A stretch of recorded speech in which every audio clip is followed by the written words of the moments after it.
So good morning, ma'am. My name is Arabella Abi. So today I'm going to discuss the viral infection of GI tract. So here, this is the content of the report or the discussion.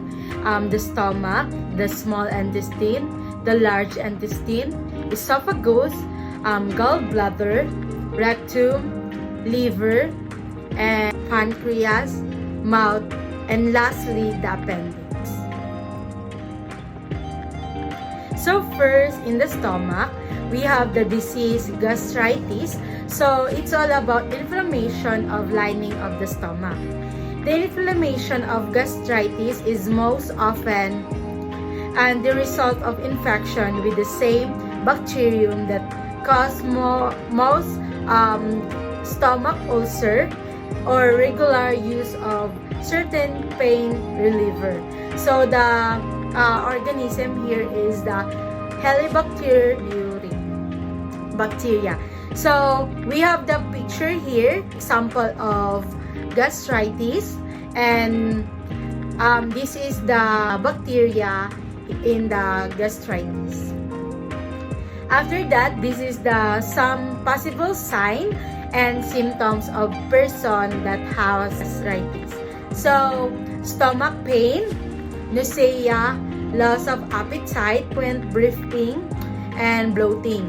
Then, we have the treatment of the patient with these symptoms. So, we need to administer acid blocker. This is to relieve gastritis, pain, and encourage healing po to the patient. As a nurse, we need to provide patient care.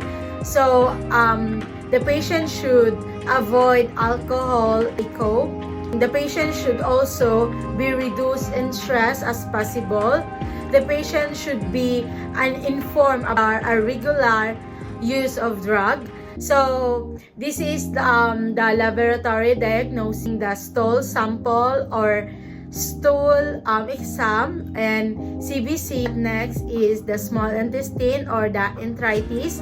So, enteritis is inflammation of small intestine. It usually caused by viral, bacterial, and parasitic infection. The microorganism here is the norovirus. So this is the picture of norovirus.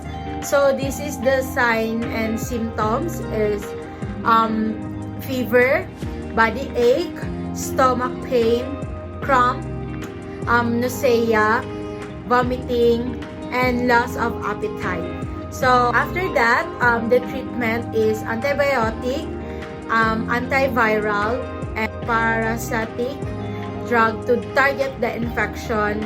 The patient care is if the patient has a gastroenteritis, we should encourage the client to return in the normal diet.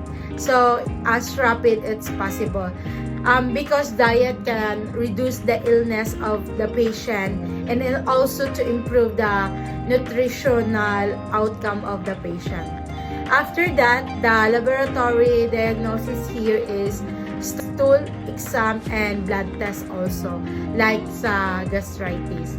Then the large intestine, we have the disease called diverticular disease or diverticulitis are related in digestive condition that affect the large intestine or the colon.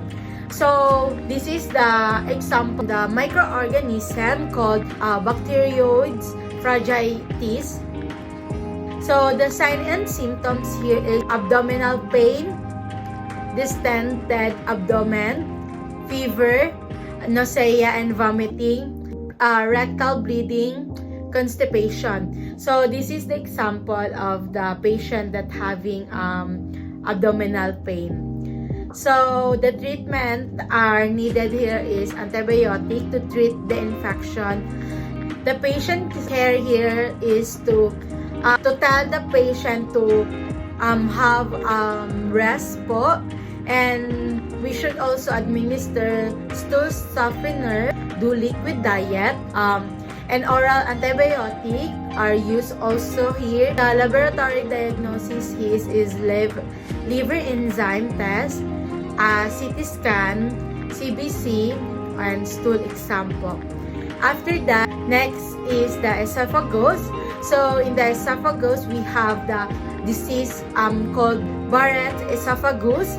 Barrett esophagus is the condition which the flat pink lining of the swallowing tube that connect to the mouth to the stomach or the esophagus become damaged po by acid reflux. So the bacteria here is the Bacteria pylori. So the sign and symptoms here is heartburn, indigestion, blood and vomit, or stool po, and difficulty in swallowing solid food. So the treatment here is to treat optional po or include the medicine for GERD, or we should also do the endoscopic mucosal endoscopic insertion or surgery. So this is the example of the surgery po of the Barrett esophagus. So, po or the patient care here is to treat the patient. We need acid suppressant medicine or called proton pump inhibitor. This medication po can prevent further damage to your esophagus. Next po is the gallbladder. So, it's called gangliositis, defined as a necrosis and perforation of gallbladder wall as result of ischemia following the progressive vascular inefficiency. Bacteria here is Clostridium perfringens. So this is the picture of the bacteria.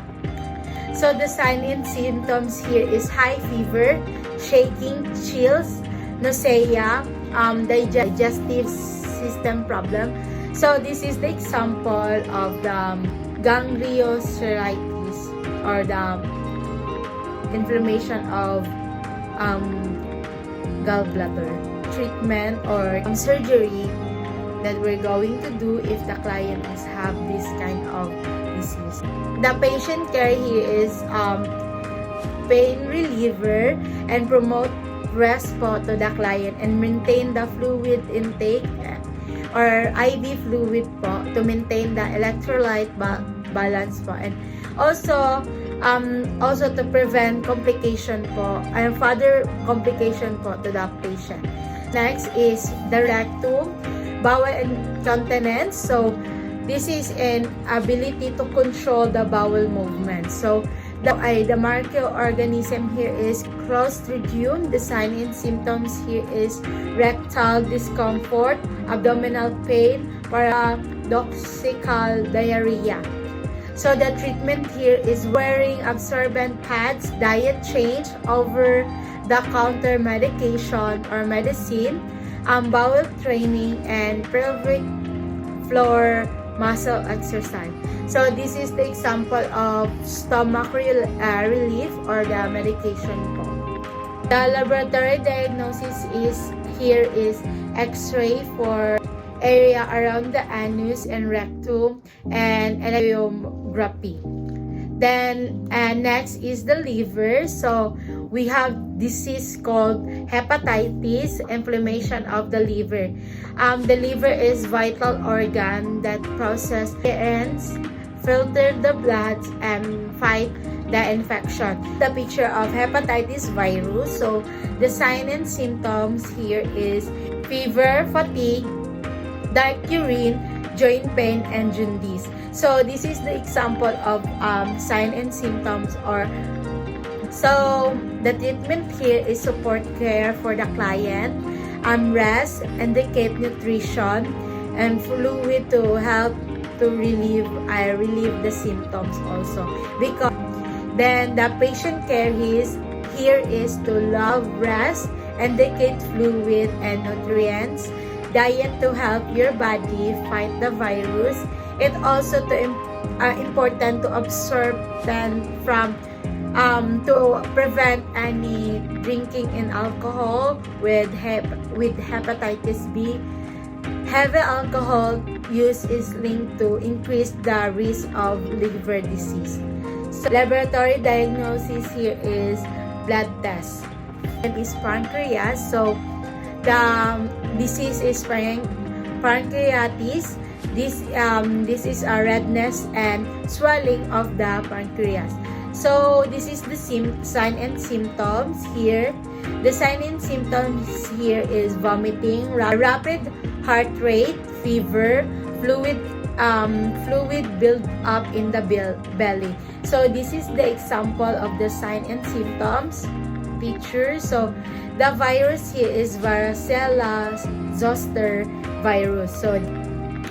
So the treatment here is we need to administer IV to the client and some pain medicine and also antibiotic by the mouth and to fight the infection. Care here is to manage the pain, the discomfort associated with pancreatitis, monitor and stabilize the vital sign, administer intravenous fluid and maintain dehydration, NPO status, and provide nutrition support as necessary. So the laboratory diagnosis here is complete blood count and LDH or lactate dehydrogenase test and CT scan. So after that, we need to proceed in the mouth. Oral mucositis is a severely debilitating condition characterized by eczema, edema, and ulceration of the oral mucosa. So this is the sign and symptoms: swollen mouth and gums, dry mouth, extra thick saliva, mouth ulcer, soft white patch of pus, and bleeding in the mouth. So this is the example of the sign and symptoms. So the bacteria here is Fusobacterium. This is the example of the Fusobacterium. So the treatment here is a painkiller, which may be tablet or mouthwash, gels, or spray. Mouthwash that clean, numb, and protect your mouth. So patient care here is telling the patient to brush his teeth using a soft toothbrush twice a day, flushing daily, and rinsing with bland solution, just a normal saline or sodium bicarbonate or tap. So laboratory diagnosis is no laboratory or radiographic test po is appendix. So the disease here is appendicitis. So it's occur when the appendix become inflamed and filled with a organism. Here is the Streptococcus. So this is the example of Streptococcus.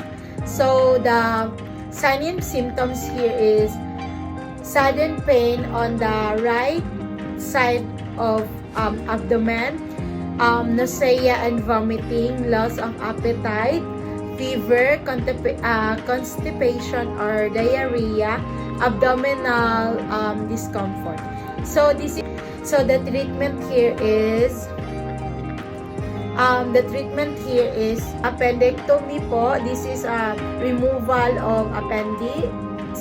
So the laboratory diagnosis here po is physical exam, blood and urine test, and also image test, just as CT scan or ultrasounds po to see the inflammation for the appendicitis.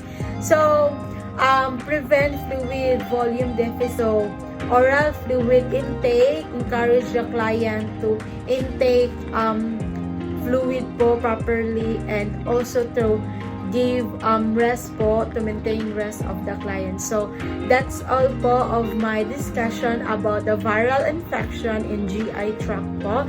And thank you.